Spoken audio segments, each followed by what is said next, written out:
Hello, I'm Ethan Nelson. I am a board member with the Council for Responsible Sport. I serve as the treasurer, and I was past board chair for a number of years. And the Council for Responsible Sport, we are a global event certification nonprofit that focuses in on bringing equity, sustainable economy, and environmental performance on into global sporting events. And our mission and vision is that events are produced responsibly as the norm, and we really focus in on celebrating those events and rights holders, sponsors, and event organizers who are making investments in responsible performance.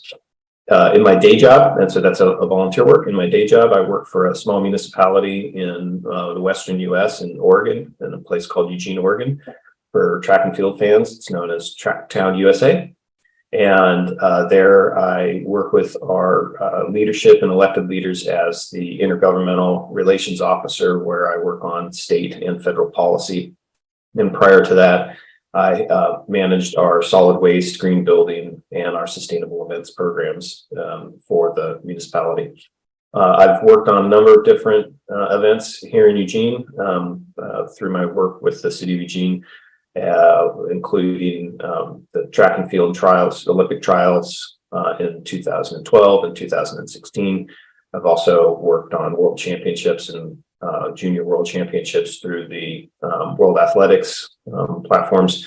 And then through my work with the council, I've verified a number of different events across the US that have been global in nature, world championships, and also just national championships. So I've got a fairly good sense of the landscape around events and governance and policy.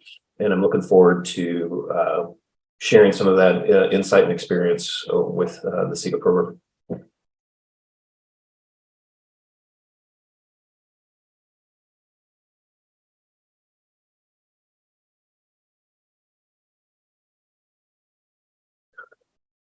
Yeah, so I think that when we talk about good governance and specifically how it is in sustainability and sport, I would look at it from the standpoint of, does an organization incorporate as core values the work of a triple bottom line? And I think the triple bottom line is really critical, because a lot of times sustainability is defined only in environmental terms. And I know that we're really kind of broadening that on out.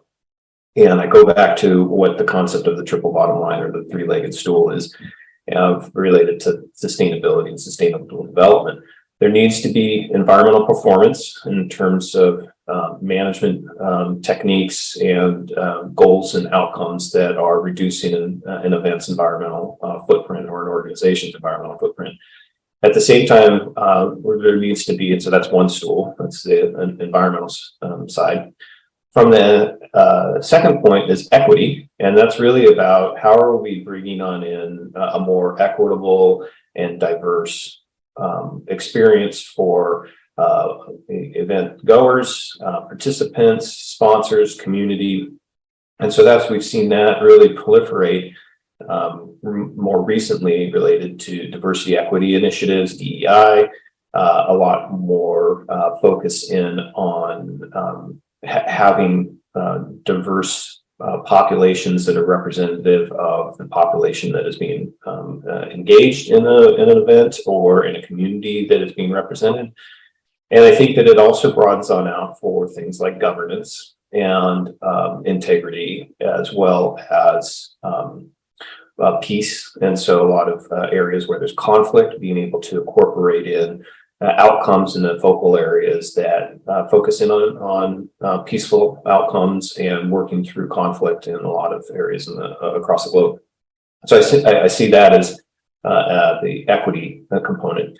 And then there's the third component, which is economy. And that's where, a lot of times folks say, well, as long as it's an event is in the cash flow positive, that's a good thing. And when we say, well, certainly, but what is the economy for? Is the economic outcome of an event really benefiting those other two areas? And we really think about it from a community standpoint. So community impact, is the event having a positive economic impact on local businesses? Are there opportunities for small nonprofits or community groups to be able to fundraise or to be able to receive some financial benefit from an event being put on within a community? And so it's really trying to broaden out what the economic impacts are for an event. And in the end, an event needs to be cash flow positive. It needs to be able to support the operations and be something that folks see as a business opportunity. And we recognize that. We just also want to broaden it on out. So that's just kind of a primer on those triple bottom line on those three areas. And back to that question of good governance, I think it's a really simple question. Is your sport organization, is the event management, is the leadership really looking at defining success of the organization and governance of the organization from through a lens that incorporates those principles? And if not, that's okay. We understand that that's kind of where a lot of governance is. And we would say there's a lot of opportunities to incrementally add new lenses and new areas where you can increase performance, improve performance, and have a much more impactful and meaningful outcome for your organization. And that's where the council and I believe SIGA really want to focus in on, is how do we support organizations that are moving in that direction.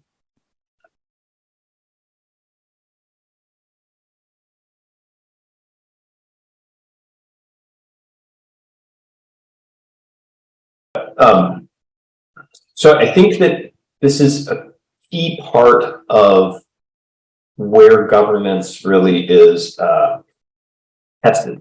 I think about the council's systems. And so just for a quick minute, the Council for Responsible Sport, we certify sporting events, and we have a framework, and we've got mandatory credits and within this framework, and then we've got optional credits and innovation credits that an event organization can go for. And within that, the way that I think about it is that you're building systems within your operations, and then you get to test those systems with an external third-party verifier. So a lot of times, and this is norm for any organization, is that you say, hey, we want to do this thing, and you go, and it's the level of rigor that is applied to accomplishing a task or target or trying to meet an outcome that really determines that level of performance. And so when you build those systems and then you test them, that really gets into the kind of the rigor and the strength of your systems, and then ideally the outcomes that you're striving for. And I think that that's important, because what we see is that in terms of that internal and external, a lot of times organizations will adopt internal goals. And in years prior, as I had said previously, I managed our green building programs within the city of Eugene. And so I worked with a lot of private developers at the time who would say, and leadership in energy and design is a certification standard for buildings. And what we would see is, like, a lot of times developers would say, oh, we're not going to actually pay somebody externally to verify that we meet these standards, but we're just going to adopt them and do them internally. And say, okay, that's fine. But then when we would start to get on into reviewing their performance, we would find that through the process, and this is a total typical normal process of project management, is that you start to value engineer out different types of activities. And so if it's not a must-have or requirement, a lot of times price and time and cost will then determine whether it stays in or stays on out. And so taking that experience in the building sector and applying that as we were developing our certification standards really drove this aspect of, yes, you can have internal guidelines, you can have internal goals, but it's not until you're required to report those or meet external guidelines, external requirements, or an external verification that it really starts to mesh together that adopted goals internally and what's happening with also then the performance of the event. And so we find that that's one of the reasons why we structure, the council structures our framework to have some mandatory goals that we say, hey, and credits, which we really look at to say, this is the baseline of your performance. Like if you're not going to be able to do these mandatory pieces, then you're not really kind of committed to that work. And I always like to be able to differentiate between supportive and committed. And the old adage, the joke is that for breakfast, for an eggs and bacon breakfast, the chicken was supportive, but the pig was committed. And so you really get a sense of like, differentiate that language, because the commitment is that somebody's coming forward with a financial resource investment, and they really want to see an outcome come to fruition. And so that's where I see a lot of the sport from an integrity, from a governance standpoint, when organizations are very serious about what they want to accomplish. They seek out external verifiers, and the council is one of those. There's other ISO and a number of other GRI external verifiers that can provide that service and that function. But it's really critical, because without it, you end up having it just run internally, and more often than not, that just internal aspect will not meet in the performance goals that you probably set. And additionally, then when you're trying to communicate that to an external audience, it's good to be able to have that third-party verifier. And so that's how I kind of see that. And it also helps with an organization as they are working to adopt and incorporate in things like the United Nations Sustainable Development Goals, the SDGs, and how that is operationalized and then implemented is really critical. And so those third-party verifiers help with that aspect, and it kind of trues up the governance aspect of an organization.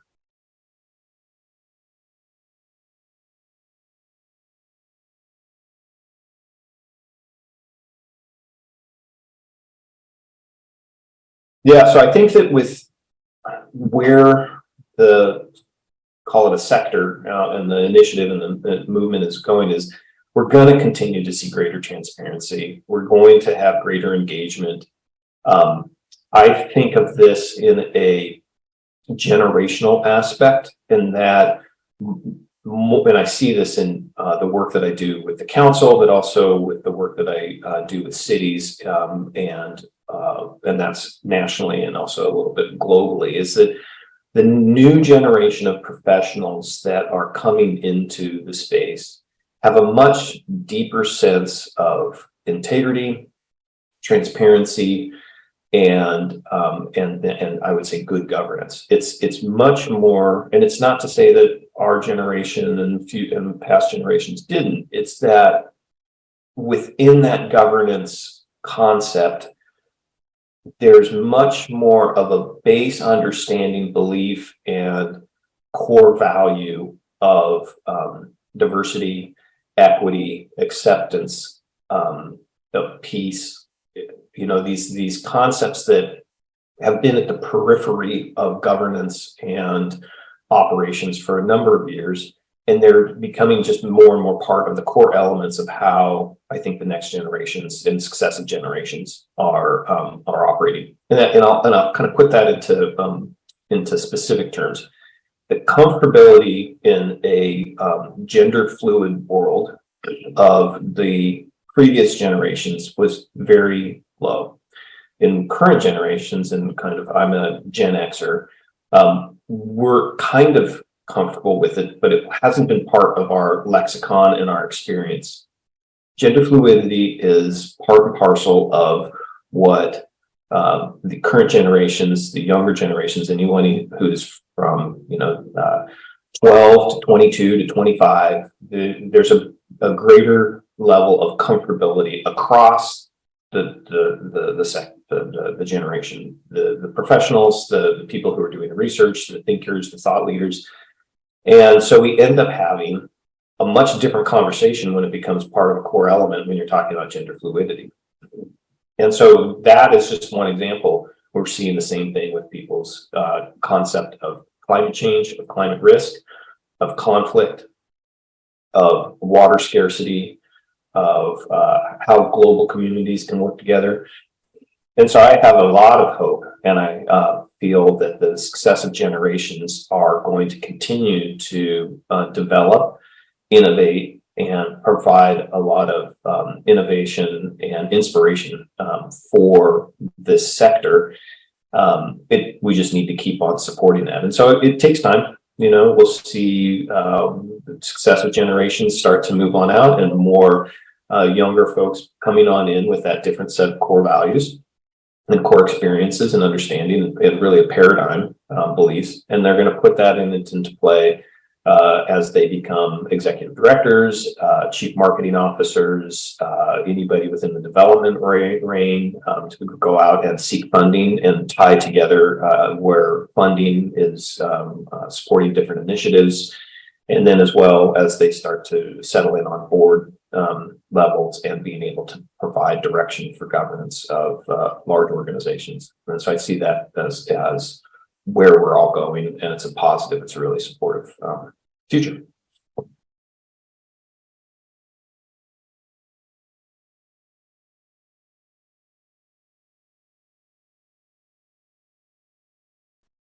Yeah, I think that as I just mentioned, we are seeing a change. And so with sport organizations that are resistant to incorporating change and being open to that, they're going to find I think just very simply a loss of support. And that loss of support is going to look like they will not receive as much sponsorship funding, or they will lose sponsors, or they will see their sponsorship change. And so that's one piece. I think that sport organizations will also see loss of support from community, it also differentiates. I think that when we talk global community, it's being able to say yes to greater sustainability, greater resiliency measures, and integrity and governance is really important. There are pockets that we're seeing folks say, no, we're pushing back against that, and we don't want to see that. We want just to see a performance of a sporting event. I think that's, that tide will turn, and we'll continue to see communities. And when I say community, I think of host cities, host communities, but also the community of the population that is attuned to the sport event and the type of sport, whether that be from football to track and field, to basketball, to cycling, to swimming, to any of the different types of sports we have out there. More and more people feel that, yeah, we want to have an alignment with our core values, our sport, our activities, and the events that we participate in. And I think that will continue happening. I also think that if there's an organization that is resistant to that change, they're also going to lose support from public bodies. And so more and more, governments, elected bodies and democracies are really focusing in on if there's going to be a financial exchange or some sort of permitting or some sort of authorization for the event or the sport organization to operate, there are requirements that they start to meet performance standards. And so we see that in the US, there's organizations, there's cities, and a bit for states, but a lot of cities are adopting kind of sustainable event guidelines If you need to get a permit, you're likely to, in a large city, you're likely to need to meet performance standards of your event and some level of reporting. In the very least, if you want to be eligible for financial incentives, if not just accessing the permit to operate within the community. And so we'll see that, it's just in regards to certain areas, locations, you're going to have to perform at a higher level, and you're going to have to report what that looks like just to be able to run your event and or receive some of the financial incentives that then underpin the financial operations of the event. So I think that it's not as if it's a stick that's going to be bandied about for organizations that don't come along. I think it's much more of a carrot to say, hey, here's how we can help you. And there's a lot of organizations, there are a lot of communities which are looking at back to this incrementalism to say, where are you right now? Here's some initial ways that we can support you through learning, through free resources, through linking on up with educational institutions, and providing students the opportunity to engage and help build, as I had said previously, systems, build those systems, test those systems, and then make those operational as the norm. And so I think that there's a lot of opportunities out there. And so it's really the stick in the mud, heel dragging events that are very, very resistant to change. They're going to become less and less and less, and it's just becomes the kind of the norm for the business to move towards sustainable operations.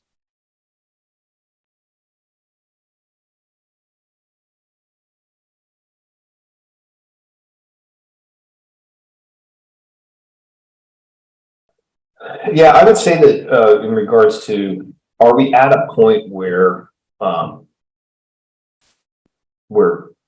of governance integrity, where sustainability is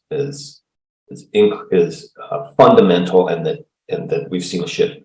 No, we're still working to inspire people to move in a new direction, and so I think that I'll put it into context, and I've kind of alluded to this in some of my earlier questions related to globally, but just within the US. I mean, we just emerged from a period of time where our president had been a climate denier and was pushing back on a lot of what I would say would be integrity, good governance, sustainability, achievements that the nation had accomplished, and was moving us into the backwards. And thankfully we are in an administration that is really focused in on advancing the good governance, on integrity, on diversity and equity, on sustainability.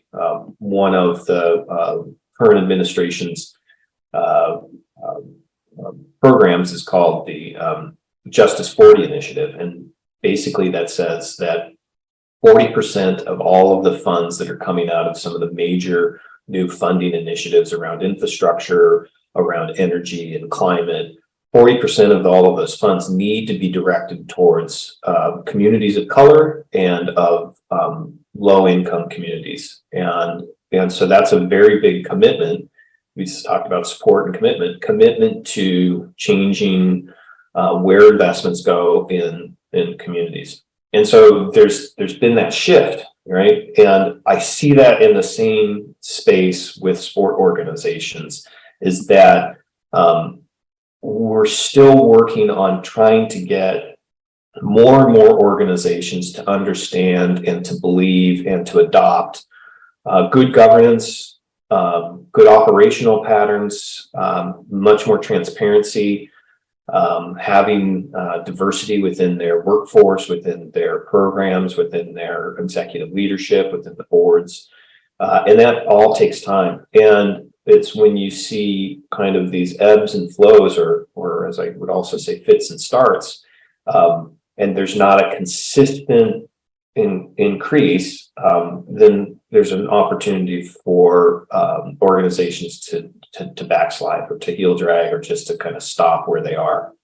And so I think it's incumbent upon, community professionals to continue to focus in on the building outcomes that are in line with the principles of good governance. So I go back to transparency of communications, of being able to have strong engagement, of having representation within the organization for the communities that they serve and the people that they are beholden to in the communities that they're beholden to. And sometimes that needs to be kind of looked at in a much more open manner related to language. And so in the US, when you talk about sustainability or climate, you might get 50 to 60% of the people or the group that you're engaging with to be very supportive, and you might have people 40 to 50% of the group push back and say that's not comfortable for us, whether they believe it or whatever the issue is. They're not comfortable with it, and so if somebody's not comfortable or if a group's not comfortable, they're not going to engage.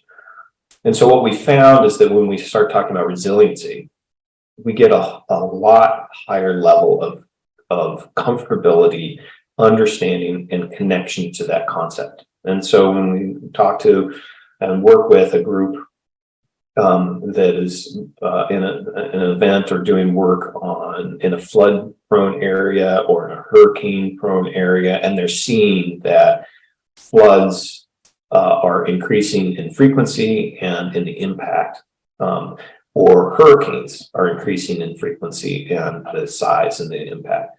It doesn't matter to them whether it's because of human-caused climate change. What matters is that they are seeking stability in their community. And how do you do that?